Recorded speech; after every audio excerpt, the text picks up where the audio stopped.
Alright, let's get into some UFC talk. Or MMA talk, rather. Did you guys see UFC 229?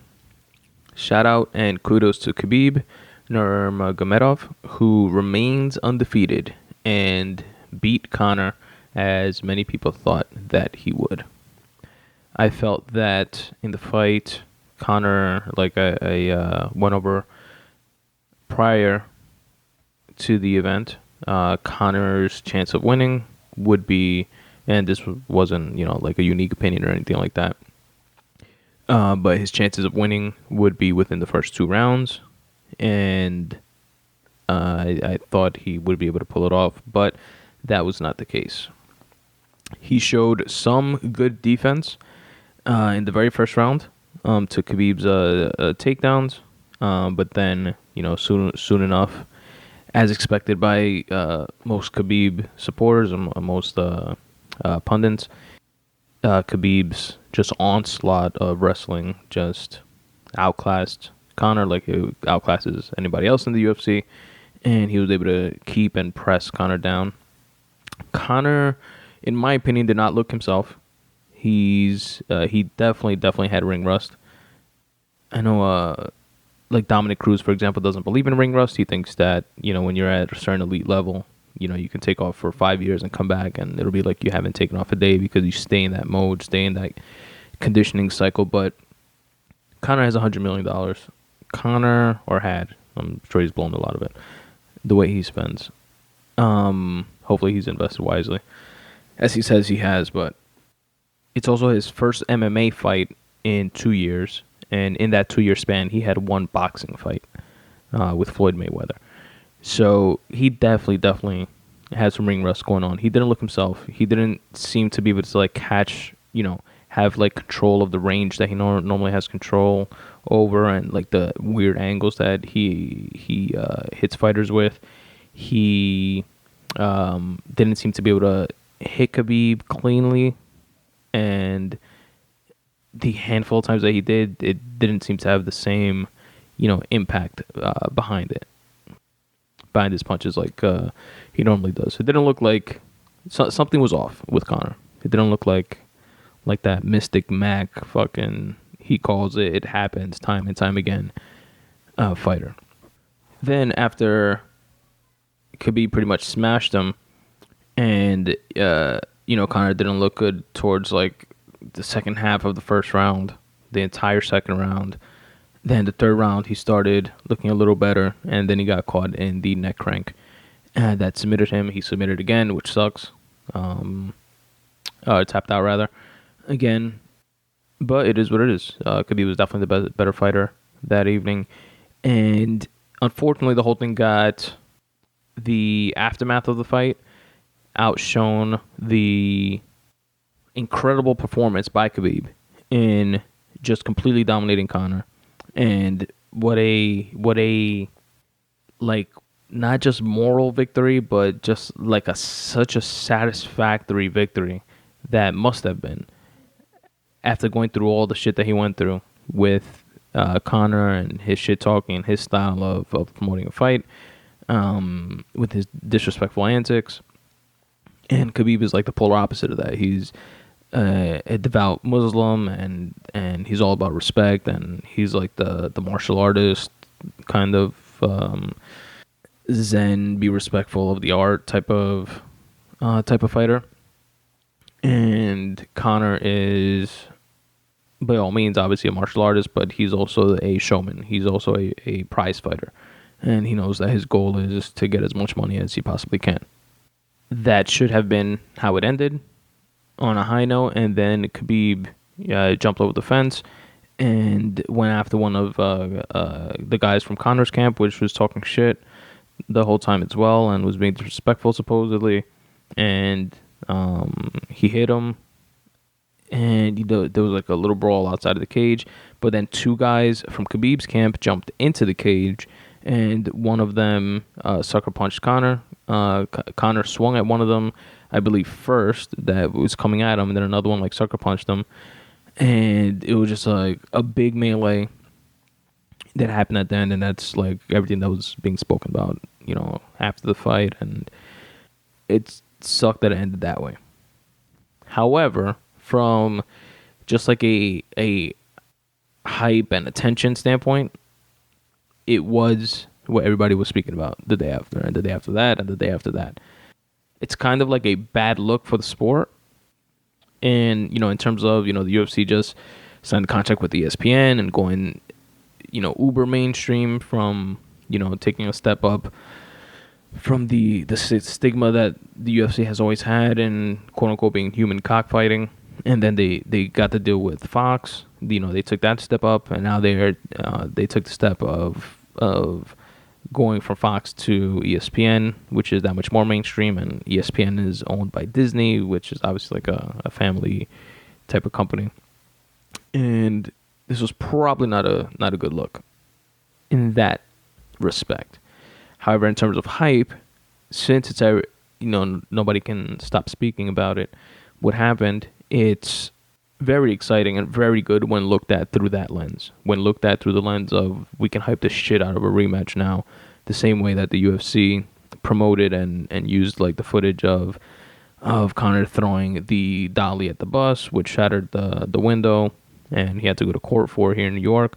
And they used that time and time again to egg on this fight, like the hype behind this fight, especially since Conor came out and said, the reason why there wasn't so much like press is because he had that written into his contract, saying that he just wanted to focus on the fight and he'll do like 1 or 2 media obligations and that's it. And so they used like that whole dolly thing to hype up this fight. Hyping up a rematch will be just as easy by, using this clear animosity that continued to bubble over even after the fight in the with each camp. And like in the fight too, I didn't see this, but I didn't bother looking it up. I heard it from very reliable sources that I listened to, like Brendan Schaub and I think Ariel Helwani as well. During the fight, like either in between rounds, Conor said something to the effect to Khabib, saying that it was only business. Everything was only business. And so obviously, Khabib didn't take it as only business. He took it as very disrespectful to speak about his family, to speak about his religion, etc., etc. And, what happened. The Nevada State Athletic Commission was holding each fighter's purse for some time afterwards. Conor got his soon after, meaning by his purse, meaning his money. And I believe Khabib's has been released to him now as well. And Conor is obviously itching for a rematch to get that loss back, the same way he did with Nate Diaz. When he lost the first match, he fought him again and won the second. But this was very one-sided, the fight. It was very Khabib dominated Conor, so it's hard to sell. If it was any other fighter besides Conor, it's hard to sell a rematch. However, since it's Conor, and Conor could hype up himself like shadowboxing and actually sell it, plus the melee that happened after the match, there's a good chance that it would happen, in my opinion, or that it should. I know, like, for example, like a Tony Ferguson, I'm sure doesn't see it that way, and he had a spectacular fight against Anthony Pettis. It was, I believe, fight of the night, and that was dope. And he's definitely, he was the champion pre-Conor. Conor got stripped for, taking off for 2 years and fighting Mayweather. And Tony Ferguson was the champion. He fought for the vacated belt and won. And then Tony Ferguson had an unfortunate accident where he was on stage doing a UFC like press conference responsibility thing, and he tripped on some like camera wire or lighting wire or something like that, and the ligament from his knee, like one of the ligaments, completely ripped off the bone, like cleanly. Like if you guys Google and like see his scar, it's like one of the worst scars I've ever seen for like some sort of, like operation. He had to get like staples and like his whole shit. Like the scar looks like the size of his shin, for example. It's crazy shit. So then that happened. So then they stripped him because he couldn't fight for a very long time. And some thought that he would never fight again. And he actually came back in record time and fought Anthony Pettis in spectacular fight of the night performance. So I'm sure he's going to want to get in there to get what's in from his vantage point, and I can't say I disagree with him. The title that's rightfully his, and I wouldn't be mad at that. But it's October now. They could be able to do both fights. I would say if the UFC can do Tony Ferguson versus Khabib somewhere in like February, around there, February, maybe even March, and then do Conor Khabib 2 for the July 4th card, that would be pretty dope. I think that would be dope. And that's, of course, assuming that Khabib beats Tony, which is no walk in the park. And honestly, even if he didn't, it kind of would be dope to see Conor, not just give Conor a title fight right after he lost the title fight, just because he's Conor, and make it, let's say Tony beats Khabib, have Conor fight Khabib again for the July card, have that rematch, and have Tony like headline that card with who else will be up there? I don't know, whoever's like the number one contender after that, and then have the winner of Conor Khabib fight Tony Ferguson for the belt if Tony beats Khabib. Anyway, it was a dope card. The second thing that stole the show, which I'll put in the episode notes, is the post-fight interview of Derek Lewis with Joe Rogan. He was losing his fight to was it Ozdemir? Or Ozdemir fought this weekend? Volkov. He was losing the fight to Volkov, and at the end pulls out like a bomb fucking knockout, like in the last like 30 seconds or some crazy shit like that of the last round. And he's completely out of breath. He was, getting beat the whole fight, and pulls up this victory. And then he, in the post-fight interview, he takes off his shorts. He has like 2 layers of shorts on. He takes off one of them, and everybody's like, "The fuck is this dude doing?" And then Rogan asks him right away, in true Rogan form, he's like, "Why'd you take off your pants?" And without skipping a beat, Derek Lewis just says, "My balls was hot." And that just was hilarious. He has like t-shirts printed out now with his face on it saying "my balls was hot." Like it's like a whole thing. It's pretty cool. And then he goes on to say shit like Donald Trump called me and told me that him and Putin are making him look bad, and I gotta knock this Russian motherfucker out for him or some shit like that, which is funny. Then he tells Rogan that he wants to go on Rogan's podcast to smoke weed with him, and it was dope. It was a dope post-fight interview. I'll link that in the episode notes for you guys to check it out. The next point of UFC talk, MMA talk that I want to reference is a historic trade. It's never been done before. This is the first time ever. A trade between 2 different organizations, MMA organizations. One is the UFC, obviously, and the other one is One Championship, which I had never heard of before this trade happened. And I should have heard of it because the person that they traded for was Ben Askren, and Ben Askren has been on Rogan's podcast, and Ben Askren is thought of by most the best welterweight on the planet. He's undefeated, but he doesn't fight in the UFC. And the reason he doesn't fight in the UFC is because he has this like long-term beef with UFC president Dana White, and he was in the UFC and they released him because of this like personal issue that they had, or he was just like never signed. One of the two. I don't remember what it is.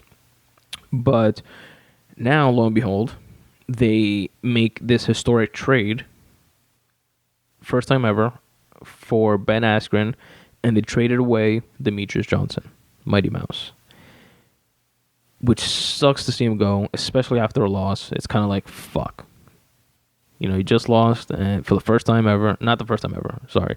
He lost, it's probably like his 3rd loss, I want to say, maybe 2nd, but it's the first time he lost after defending the 125-pound championship more times than any other championship has ever been defended.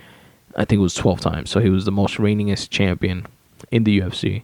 And then he lost his last fight, which I was really anticipating him winning so that he can fight TJ Dillashaw, which is a 135 pounder. And that would have been dope to see.